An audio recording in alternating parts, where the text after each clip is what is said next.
अस्सलाम वालेकुम।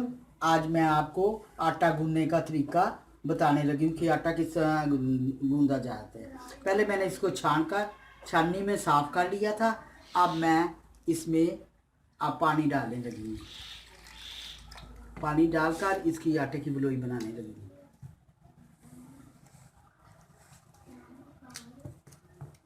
बाज़ लोग इसमें नमक डाल लेते हैं थोड़ा सा, लेकिन मैं नहीं डालती क्योंकि मुझे बीपी की प्रॉब्लम है, इसलिए ना मैं सादा आटा ही हूँ।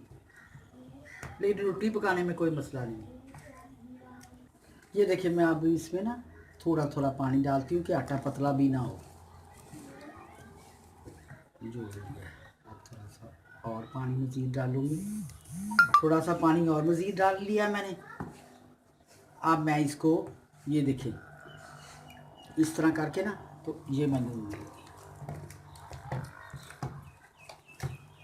ये आस्ता आस्ता इसको इस तरह करते जाना है। ये भी इससे इकट्ठा सब हो जाएगा।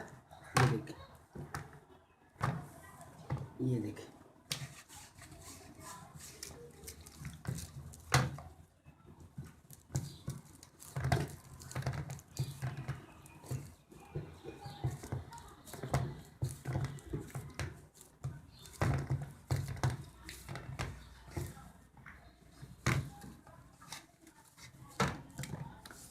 अब थोड़ा थोड़ा हाथ को पानी लगा के इसको बर्तन को साफ भी करती जाऊंगी और हाथ भी मेरे साफ़ होते जाएंगे जैसे जैसे मैं इसको गूंथती जाऊंगी।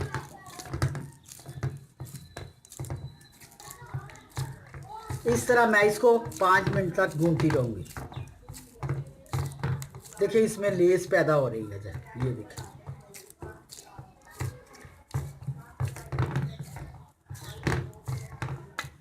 अब मैं इसे 5 मिनट तक गूंथती रही।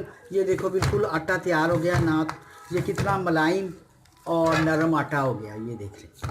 और मेरे हाथ वगैरह भी साफ़ हो गए खुद ब खुद। जैसे जैसे मैं इसे गूंथती गई हूँ, ये साफ़ होते गए हैं। ये देखें, अब मेरा आटा गूंथ कर तैयार हो गया है। अब मैं इसको तकरीबन आधा घंटा रख दूंगी। इसके बाद देखें, बड़ी अच्छी चपातियाँ बनेंगी।